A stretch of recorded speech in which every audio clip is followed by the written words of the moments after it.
ICOM Pakistan'ın Hazineleri, sit alanları, müzeler ve STK'lar başlıklı keynote konuşmasıyla Sayın Doktor NEDİM OMAR TARAR.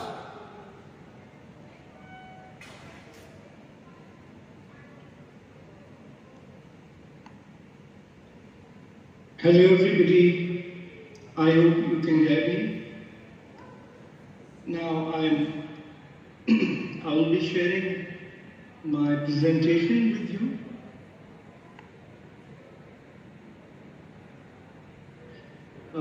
As you could see, it is titled as Treasures of Pakistan, Sites, Museums and NGOs. And highlight of my talk would be these three things.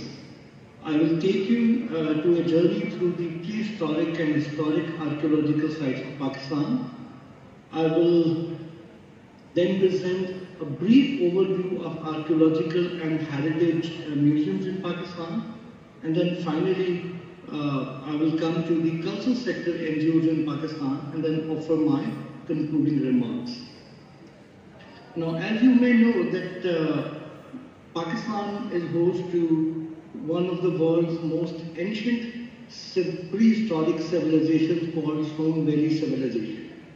Though it is now forms part of a small river, but in like 500,000 years ago, this was a site of human habitation, and we have found tools, Stone Age tools, from the sites in the Stone Valley civilization. Though it do not left any standing remains of its structure, but all that we have are the Stone Age tools. Next, I think in line in terms of its age, it's Mehergarh civilization. Now, Mehergarh civilization is a Neolithic site, which is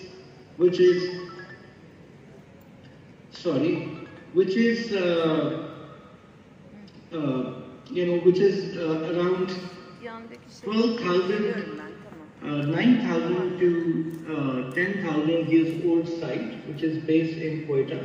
It is one of the oldest sites with the evidence of archaeological activities in Asia. Now, there have been evidence of farming, and it's also one of the first sort of city settlements. And the discovery of Mehergarh civilization was only made in recent years, as recent as 1974 by French archaeological mission. Now, before that, it was thought that Pakistan is host to this Indus Valley civilization that I will come to it in a minute. But Mehergarh civilization turned out to be older than the Indus Valley civilization. Now, these are some of the artifacts which are presented here, which you can see. They were discovered from the Mehergarh site, and they are sort of very symptomatic of that culture. And they were like, looks like toys for fertility, part of some fertility cults. But all that remains of this enormous civilization of Mehergarh is these toys. Now, next that we know is our Indus Valley civilization. Now, this Indus Valley civilization is a Bronze Age civilization in the northwestern regions of South Asia, right? And it lasted sort of from 3,300 BC to 1300 BC, and then it kind of wiped out. And we never knew what really happened to the Indus Valley civilization. And as you would know, it was one of the ancient civilizations together with Egypt and Mesopotamia, and there were all these river-based civilizations. So it is, it stretched the urban settlements of Indus Valley civilization spanned northern Afghanistan and ran through much of Pakistan and northwestern India.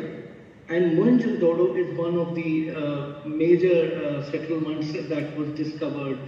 And here are some of the, some of the artifacts, if you like, of the Gandhara, of the Indus Valley period. This is very famous sculpture of the priest, and then we have this, the dancing girl of Mohenjo-daro, which was very, very famous. So with these artifacts,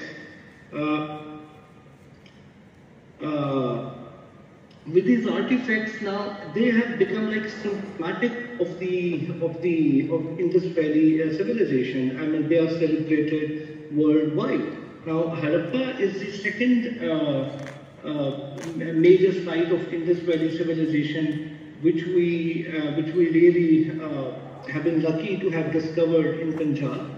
And this was again a very huge settlement. It was said to be home to more than 23,000 people. So it was a major settlement, but sadly during the British period, when a railroad network was being built, the most of the bricks of this ancient city was laid down on the tracks, and they are probably still there. Now, these are the artifacts of the Indus Valley civilization. Especially, they were discovered from Harappa, and they signify the kind of lifestyle. I mean, I think these toys are even recognizable even today, because this particular mode of technology is still used. Now, next in line in terms of Pakistan's glorious civilizational heritage is Gandhara civilization.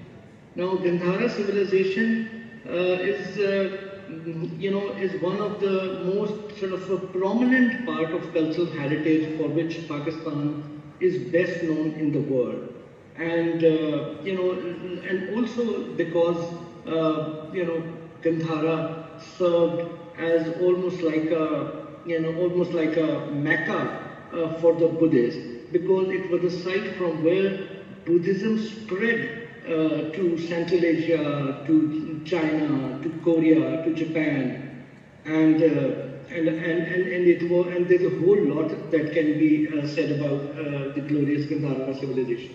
Geographically, it is located on the Silk Road, and as you could see from this slide, it is actually, it's here, where the Gandhara is located, at the crossroad, at the physical crossroad of Silk Route.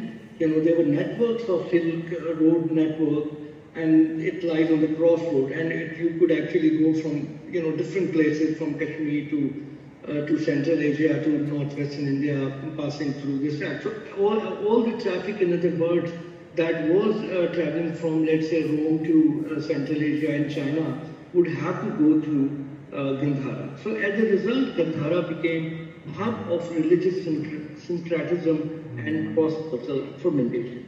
Now, this is a landscape of Dharmarajika Stupa in Texla, one of the most famous icons of Pakistan. It was, built by Ashoka, and it kept the physical remains of Lord Buddha in a relic casket. Now, thinking of the relic casket, this is an example from our Texla Museum, an example of a relic casket in which the ashes and the physical remains of Buddhist sort of sages were kept, including Lord Buddha. Now, as you could see, this particular relic casket is built like a stupa, and it is a very unique. It was studded with precious stones, signifying its use to hold the ashes of some holier figure. Again, from the Texla Museum that we'll talk about a little later, this is the actual physical fragment of the railing, of the stone railing, and the triple umbrella called Harmika. So this is the part of, this was actually placed on top of Dharmarajika Stupa that we just saw. So this is, is also a very, very significant artifact of Gandhara civilization. Now, fasting Buddha is something that we all, we can all sort of recognize. It has become like a global icon of Buddhist civilization that was discovered in Pakistan, in the land of Gandhara. Now, it is a depiction of Siddhartha as a yogic ascetic in an emaciated state. It actually tells the story of the life of Buddha when he was meditating as a sage, had not yet gained enlightenment. And so it is that episode which it depicts. And it is also valued as the most sort of significant treasure of Gandhara art in Pakistan. And if you look closely, just the anatomical details of this skeleton-like figure is just amazing. Now, this is a little sort of blurred picture of iconography of Buddhist sort of a civilization in Gandhara, which actually portrays in relief sculpture, certain sort of episode again in the life of Buddha. Now, in passing, let me also say that most of these relief sculptures that we find in Gandhara were meant to illustrate the life of Buddha. And I think it was more like a visual language rather than as object of worship. So I could interpret, or I could infer that these relief sculptures they were adorned all around monasteries and stupas telling the life of Buddha, just like the Ajanta cave paintings in India, which were meant to tell a story. Now, next in line in terms of our world civilizations, in terms of this illustrious civilizations that we have in Pakistan, is this Hindushaya Temples. Now, Hindushaya dynasty ruled for many centuries, and they built massive structures. Some of them are still standing. These are the temples on the hills, in the salt range. Again, belonging to Hindushaya dynasty is this Katas Raj complex. It's one of the very important Hindu shrines in Pakistan. It is dedicated to Lord Shiva. And it is, by the way, a very active pilgrimage site for Hindus in Pakistan as well as from our neighboring countries. And it was built around 6th century to 10th century, meaning thereby that there is a complex of structure comprising of shrines, and there are also Buddhist stupas and monasteries here, which show that this place was a sacred place for many world religions and was populated over time. Now, getting back to the secular architecture, this fort was an 18th century fort built by Medes of Unza. They were the rulers of Unza, and it continued to be used till the 20th century. Now, it inspires from the Tibetan architecture, and it sits on the top of a hill and lays claim to a marvelous view of the valley below. Likewise, in Punjab, these are the images of Rohtas Fort. It's again, one of the few World Heritage Sites in Pakistan, and as it says, it was an exceptional example of Muslim military architecture of Central and South Asia. It's a 16th century structure which actually blends the architectural and artistic tradition from Turkey to South Asia to create a model for Mughal architecture and its subsequent refinement and adaptation. So Rohtas Fort serves as an architectural model for other, forts that we see here in Pakistan. I just picked this example of, again, a little blurred image of Sarai Kharbuza, as it was called. This was, sort of a medieval caravanserai, and it is one of those, still standing caravanserais that form the integral part of a common heritage of nations on the Silk Road. So I really wish that it could be conserved. Likewise, we have this plenty of Rawat forts. Now Rawat fort, again, it looks like a fort, and it is called a fort. It's built in 16th century, but it was also a caravanserai. Now, Rawat draws on the word Rabat, which means a fortified, caravanserai. But and it continues to. It was located on the Grand Trunk Road. This was one of the ancient routes which were continuously built by the sort of medieval rulers, and it was again still being used by the modern state of Pakistan, massively rebuilt. But still, all these historic sites are located on the Grand Trunk Road. This is in Lahore, Wazir Khan Mosque, again a beautiful mosque which was commissioned by Emperor Shah Jahan. These are the gems of the Mughal architecture that we have. This is again the 17th century building. Lahore Fort is again magnificent, fort, which actually is a very as they say, monumental example of Mughal architecture. It was started to be built by Akbar, and then his dynastic successors continued to build and expand it.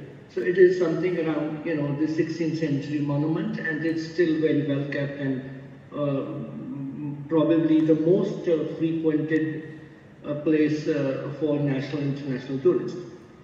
Hiram Minar is another jewel in the Mughal crown of our history.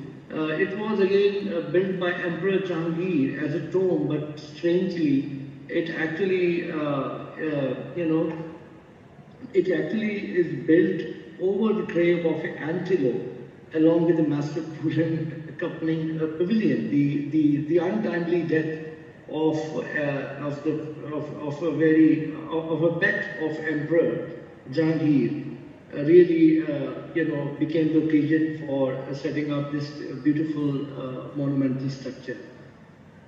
Now, Emperor Jahangir, this was his tomb, and it took like 10 years to build and finally finished in 1637.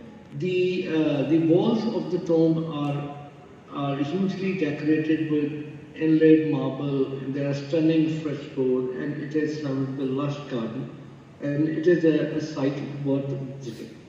Now, from the emperors, we can think of these saints who have these beautiful tombs built for them by the rulers. I mean, Shah Ruknuddin Alam was an eminent Sufi from Multan in modern-day Pakistan who belonged to Sohrawardiya sect. Now, interestingly, this particular tomb, which is frequented by millions of people annually, was built by Ghiyasuddin Tughlaq for his own to be his own tomb. But later on, he decided to kind of give it to this saint who has passed away already, and then his remains were shifted to this place. So again, it is a very beautiful example of this pre-Mughal architectural style, and it is this Tughlaq architecture which is reflected here, and it is still very much valued and kept as in its former state of glory. Now, jumping back to a garden, Mughals were known for creating these huge, beautiful gardens. Now, Shalimar Garden is a World Heritage Site. It is a very celebrated site. And the uniqueness of the gardens comes from its architectural feature with 3 descending terraces with large pools to receive water from more than 400 fountains. So this was an architectural wonder of the Mughals, and it is still kept very well. Now again, Badshai Mosque is one of the the King's Mosque is one of the most significant landmarks of Pakistan. It was built around 17th century, and it was then added, and it went through, in fact, many highs and lows, but finally it was restored during the British period, and then is kept as a prized monument of Islamic history of Pakistan. Now, Jain temples, it is significant. These are one of the most significant Jain temples in Sindh in Pakistan. There are 14 temples there, with one of them, like Gauri Temple, adorned the oldest existing Jain flex school in the world. Now, this particular Jain complex was built again between 12th to 15th centuries, and it remains in a satisfactory state. Now, these tombs and graveyards, this is a graveyard called the Macropolis. This is the most extraordinary, graveyard. There are more than 500,000 tombs. It's spread over 10 kilometers, and it is just amazing. And it continued to be populated from 14th to 19th century. And all these major dynasties of Sindh would lay their imperial personage here with their particular architectural style. So it's the galaxy of these architectural styles, and again it is designated as a World Heritage Site. Now, these are the forts of desert forts in Cholistan, Bahawalpur. This is called Dharawal Fort. This is a fort which is made with burnt bricks, and by Hindu Rajput Rai Jaga Bhatti of Jaisalmer in 16th century. Now it lies kind of close to the border, and it is in the Cholistan desert, which is neighboring India. So this again is a fabulous piece of military architecture. Didri Fort is also very interesting. Now it is this 18th century fort which was built by the rulers of Sindh called Sohrab Khan, and it is situated near a city in Sindh called Khairpur. Now these are more modern structures, if you like, these sort of Anglo-Indian architecture reflected here. This is called the Noor Palace, and it is built around 150 years ago. And it's a royal house which was then turned into a state guest house. This was the property of the princely state of Bahawalpur. It used to be a very major state which was later absorbed in Pakistan. But the remains of these princely states, these architectural remains still are enshrined as part of our glorious national history. Almost till the end of this structure, this is one of the most sort of, I would say unusual forts in Pakistan, called the Rani Kot Fort. Now, as you would notice that there is this wall which is built around this fort, and it is also called the Great Wall of Sindh. But it is a recent, construction. It was built in the 19th century by the Talpur dynasty of Sindh. And the fortification wall of that gigantic fort of Rani Kot is 35 kilometers in length and connects barren hills. And so it is actually meant to protect a fort which is inside, these walls. Right, now I come to the second part of my talk, which is about the museums in Pakistan. So museums, as we all understand, and this is a definition by ICOM, that museum is a non-profit permanent institution in service of society, and its development is open to public, which acquire, now what does museum do? Conserve, acquire, conserve, research, communicate, exhibit the tangible and intangible heritage of humanity, and its environment for the purpose of education, study and enjoyment. Now we have in Pakistan these various categories of museums. They start from biographical museum to heritage museums, judicial museum, science and technology museum, transport museum. Money Museum, Archaeological Museum, Natural History Museum, University Museum, and City Museum. Now, given the number and the importance of these museums, it would be interesting if I could go into detail about each of these museums. But given the economy of time, I will just have to mention the names and say a few words just to introduce the kind of content that these museums hold. Now, we have these biographical museums to begin with. For instance, we have this Qaeda House Museum in Karachi, which exhibits the articles which were used by the founding father of Pakistan, Muhammad Ali Jinnah. Now, likewise, Wazir mentioned Karachi, Mazar-e-Qaid Museum, Karachi. These are also museums which are dedicated to the memory, to perpetuate the memory of the founding father of Pakistan. Right now, likewise, Allama Iqbal Museum and Iqbal Manzil Sialkot, they are also these biographical museums to celebrate the name and the memory of the poet of Pakistan. Allama Muhammad Iqbal is the one who actually give the idea of a separate Muslim state for the Muslims in India. He's credited to be the spiritual founding father of Pakistan, who passed away long before Pakistan came into being. But to celebrate his memory, his house in Sialkot and his house in Lahore was turned into a biographical museum. Now, one of the museums which are really very significant in terms of their content is these two museums, Choprai Museum and Shakar Ali Museum. These museums are dedicated to Pakistan's renowned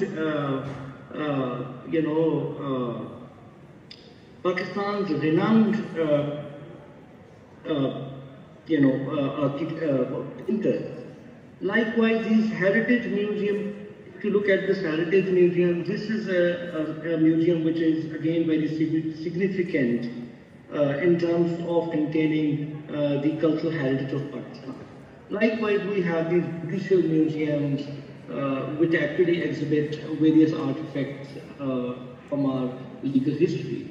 We have this transport museum, which again is something very significant in terms of perpetuating the heritage of the British Raj. We have the Science and Technology Museum in Lahore, which also keeps the various artifacts and various exhibits for the education of children in promoting science and technology. Military and Police Museum, all different kinds of ranks in the military, like Air Force or Navy or Army. They've all kept their museum, which are beautiful. Now, like Money Museum, State Bank Museum, Karachi is also one of the unique currency museums in Pakistan, which has lots of very interesting collections. Likewise, this Natural History Museum is again something which is worth exploring, because Natural History Museum contains a chronological account of the exhibits that are found in sort of millions of years of our evolution. Likewise, archaeological museum, as you would understand, are most significant in terms of their global appeal. They contain the artifacts especially from our Gandhara civilization. And many of our universities which have archaeology departments have also kept these museums. So university museums are also favored. Now, this is the last part of my talk, and again, I'm told that I'm running out of time. So I will not be able to delve deeper into the work of each of these organizations, though I have made an elaborate slideshow for your consumption. Now, if you look at that, I think these are two international sort of NGOs in a way, ICOM and ICOM Pakistan, which have their national chapters in many countries of the world, which are there to protect the cultural heritage and the museums of Pakistan. Among our national NGOs is Heritage Foundation, TAP, Center for Culture and Development, Museum Association of Pakistan, and not to forget, our fund foundation is one of the most important ones. Now, ICOM, as you would probably understand, that it works very closely with UNESCO, and it holds several activities to protect and promote, protect illicit trafficking from happening, encourage museums to, take care of their collections and how to improve them and how to develop audience. And ICOM Pakistan National Committee has held these various activities to build a community outreach for the museums. So this is the museum week. These are the pictures from the Museum Week celebrations of the ICOM Pakistan National Committee. And this is the Kalash Museum in Chitral. And ICOM also holds these several online webinars that have held a lot. Now, I'll just skip them and come to this national NGO called Heritage Foundation. I really wish to share more of their work because they are one of the leading organizations. They have worked on different projects on different heritage sites, and there's a link to their website. You can look them up later. So mainly they have conserved the built heritage of Sindh and Peshawar and other areas in Pakistan. Another leading NGO of cultural sector is KAP, which was established in 2006, and it has contributed to the to the protection of the intangible cultural heritage of Pakistan. This is a select list of contribution of this particular NGO towards the built heritage of Pakistan. As you could see, it has numerous important contributions to its credit. Likewise, they have done various publications, dozens of publications. They hold these interesting conferences which actually generate a community dialogue and conversation in the community.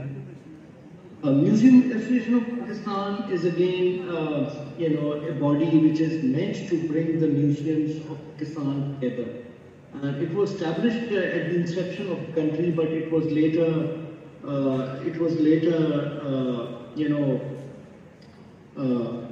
declined. It kind of died out and resurrected later in 2000, late 2012 or something. These are the activities that you could see of various activities of the Museum Association of Pakistan, which are meant to bring the museums of Pakistan, the different museums of Pakistan, together. And these are some of the activities. Now, again, Our Fund Foundation is one of the most significant agencies which have predated all these national NGOs and actually have done a lot. And now, Center for Culture and Development is an organization that I represent. We have been in action since 2012, and we have developed these heritage resource kits for teachers and students, workshops for heritage learning. We have established a Gandhara Resource Center, and this is the digital documentation of Gandhara we have done. These are the images of Maharaji Stupa and Dextra landscape.